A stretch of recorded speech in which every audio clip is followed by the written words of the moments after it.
Pada 28 Juni kemarin di sela-sela kegiatan KTT G20 di Osaka, Jepang, Presiden Joko Widodo melakukan pertemuan bilateral dengan Presiden China Xi Jinping.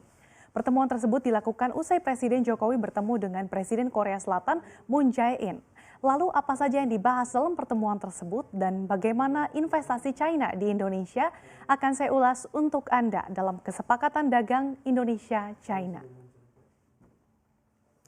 Salah satu yang dibahas dalam pertemuan Presiden Xi Jinping dan juga Presiden Jokowi adalah mengenai upaya untuk mengurangi defisit perdagangan antara Indonesia dengan China. Meskipun neraca dagang pada bulan Mei ini tercatat surplus 210 juta dolar Amerika Serikat, namun neraca dagang Indonesia masih mengalami defisit sebesar 2,14 miliar dolar sepanjang bulan Januari hingga Mei 2019. Bila dilihat secara rinci berdasarkan BPS, Indonesia mengalami defisit dagang terbesar dengan China. Nah, peningkatan defisit neraca perdagangan ini ditenggarai sebagai dampak dari perang dagang antara Amerika Serikat dan China. Nah, defisit neraca perdagangan Indonesia ini dan China kian melebar karena nilai perdagangan ekspor dari Indonesia ke negara tirai bambu menurun dalam ketimbang dari impor dari China ke Indonesia.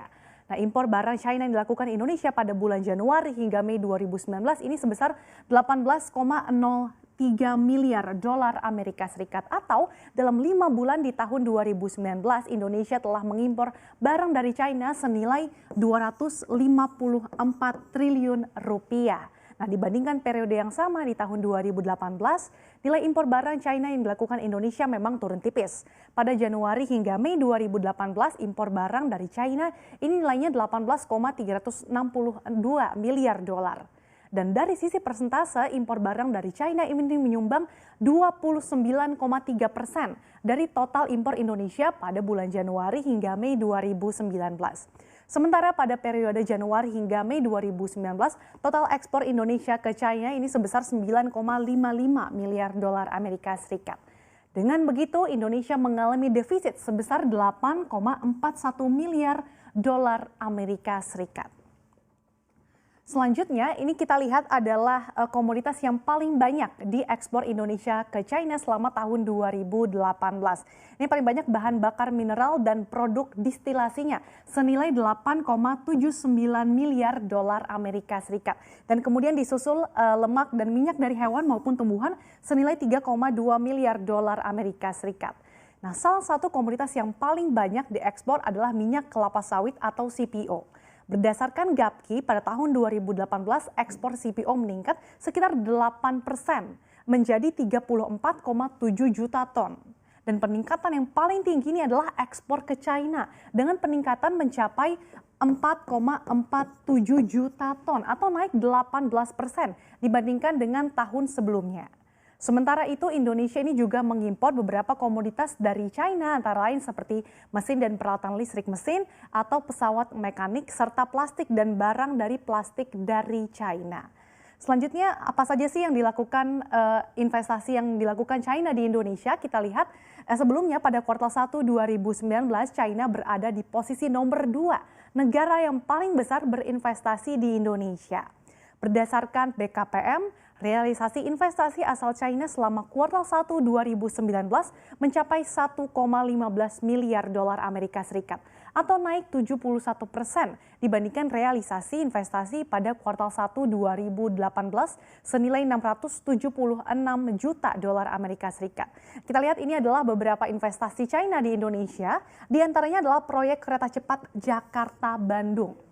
Proyek ini dijadwalkan mulai beroperasi pada 2021 mendatang senilai 6,07 miliar dolar Amerika Serikat atau senilai 86 triliun rupiah. Nah, perusahaan yang bertindak sebagai investor dalam proyek ini adalah PT Kereta Api Cepat China atau KCIC yang merupakan konsorsium gabungan antara PT Pilar Sinergi BUMN dengan konsorsium dari China yaitu Beijing Yawan HSR Co Limited. Kemudian ada tol Balikpapan Samarinda. Mayoritas pembangunan tol Balikpapan Samarinda ini akan digarap oleh Beijing Urban Construction Group Limited. Kontraktor asal China ini akan bekerja sama dengan perusahaan BUMN WIKPP, di mana pada bagian seksi 5 tol ini dibiayai senilai 720 miliar rupiah. Dan selanjutnya ada tol Manado Bitung. Tol sepanjang 39 km ini nilai investasinya sebesar 5,12 triliun rupiah. Dan tol ini akan menjadi akses utama menuju ke kawasan ekonomi khusus dan juga pelabuhan internasional Bitung. Untuk pembiayaan seksi 1 sepanjang 14 km ini China akan memberikan pinjaman sebesar 1 triliun rupiah dari nilai investasi yang dibutuhkan. Nah, sisanya dibiayai oleh pihak swasta dalam negeri. Kemudian ada tol Serang Panimbang. Nah, ini akan tol sepanjang 83 km ini dari China 1,19 triliun rupiah. Tol ini akan menjadi akses ke kawasan ekonomi khusus Tanjung Lesung dan juga Taman Nasional Ujung Kulon. Dan yang terakhir ada Jembatan Suramadu atau Jembatan Surabaya dan Madura yang dibangun tahun 2003 dan mulai dioperasionalkan pada tahun 2009. Pembangunan jembatan ini memakan biaya sekitar 5,4 triliun rupiah. Nah, sekitar 46%-nya atau 2,5 triliun dibiayai oleh China.